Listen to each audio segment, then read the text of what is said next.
মানুষের ভালোবাসা, এতগুলো মানুষের ভালোবাসা, এরকম চিৎকার, এরকম এক্সাইটমেন্ট আসলে মিথ্যা হতে পারে না। সো আমার কাছে খুব ভালো লাগে। ইভেন আজকেও আমি অনেক সিক, আমার হাতে ফ্র্যাকচার প্লাস অনেক জ্বর ছিল, বাট আমি চাইনি কোনোভাবে আমি আসলে বিপিএল এর শো মিস করি। আপু মূলত যেটা বললাম যে আমি ছোটবেলা থেকে, অনেকে কিন্তু স্পোর্টই থাকে, অনেক এটা খেলে সেটা খেলে, বাট আমার একটু এমন হচ্ছে ছোটবেলায় আমার নাচ গান ভালো লাগতো, আমার খেলার প্রতি একটু ঝোঁক কম ছিল। বাট আমার ফার্স্ট যখন আমি আসলে স্টেডিয়ামে আমি ডান্স পারফরমেন্স করি, সেটা ছিল হচ্ছে উইমেন, ওদের কে স্পোর্টস থেকে, ওরা ফুটবলার ছিল। সো সবাই ওদেরকে দেখে আমার মনে হয়েছিল যে আল্লাহ, আই উইশ আমি ওদের জায়গায় থাকতাম। সো ওইটা আমার ফার্স্ট, অ্যান্ড দেন হচ্ছে আমার বিপিএল এর ওপেনিং। অ্যান্ড বিপিএল এর ওপেনিংয়ে আমি যে অডিয়েন্স পাই সিলেটে, that was amazing. So after that আমার কাছে মনে হয়েছে যে সারা মানে এত বছর যে কাজটা করেছি, আসলে কি অর্জন করেছি এখানে এসে আমি বুঝতে পেরেছি যে কোনো ক্রিকেটার আছে পছন্দের বাংলাদেশের? অনেক ক্রিকেটার আছে, সবাই আমার পছন্দের বাংলাদেশে, যারা ডেডিকেশন দিয়ে কাজ করছে তারা আমার লিস্টে 1 নম্বরে থাকবে। বিকজ ডেডিকেশন দিয়ে কাজ করা এবং কাজের জায়গাটা ধরে রাখা, এর চেয়ে বড় কঠিন আসলে কিছু নেই। স্টেডিয়ামে তো আসলে ক্রিকেটারদের খেলা দেখতে দর্শকরা আসে, কিন্তু যখন আপনি মাঠে নামেন আপনার জন্য সবাই চিয়ার করছিল ক্রিকেটারদেরকে বাদ দিয়ে, ব্যাপারটা কেমন লেগেছিল এটা তাহলে? কেন বলছেন? না, একদমই বাদ দিয়ে না, ক্রিকেটারই তো আমাদের সব। আমরা এখানে সবাই আজকে কেন, ক্রিকেটারদের জন্য আমরা আজকে এখানে, এবং তাদেরকে মানে তাদেরকে সাপোর্ট করতে, অ্যাপ্রিসিয়েট করতে কিন্তু আমি আজকে এখানে।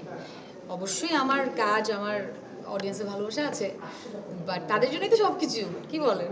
আচ্ছা, আপনি তো অনেকের ক্রাশ থাকে না, আপনি অনেকের ক্রাশ, আপনার ক্রাশ কি আসলে? এই কোশ্চেনটার অ্যান্সার হতে কিছুদিন আগে আমি দিয়েছি। ক্রাশ ওয়ার্ডটাই আমার পছন্দ না, মানে ক্রাশ না, আমি এখন এমন একটা জায়গায় আছি, ক্রাশ ওয়ার্ডটা অনেক আগে, অনেক বছর আগে মানে রেখে এসেছি। এখন মনে হয় যে এরকম একটা কমপ্লিমেন্ট পাই যে তিশা তোমার এই কাজটা ভালো হয়েছে, তিশা তোমার এই কাজটা এরকম করলে ভালো হতো। সো আমার কাছে ক্রাশ, সৌন্দর্য ম্যাটার্স অফকোর্স, বাট সৌন্দর্যের চেয়ে বেশি ম্যাটার করে আমার কাছে মনে হয় talent and ability. Shakib Al হাসানকে মিস করেন কিনা?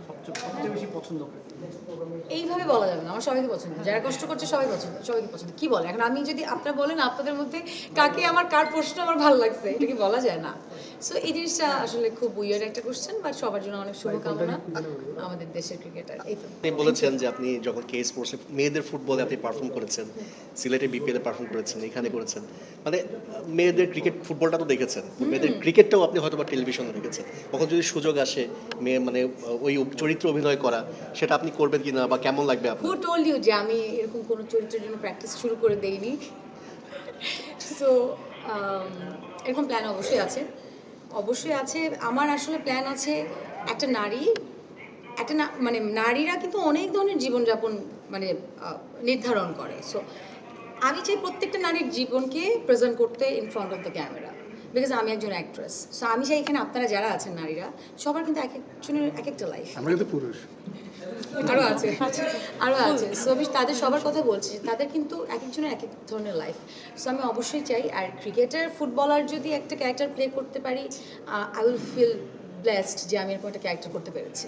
অ্যান্ড কষ্ট আছে আসলে এই দুটো ক্যারেক্টার। কখনো মাঠে বসে খেলা দেখা হয়েছে কিনা? হ্যাঁ হ্যাঁ, অবশ্যই। আমি লাস্টবার পারিনি, সিলেটে এত অডিয়েন্স ছিল, that was too difficult to maintain.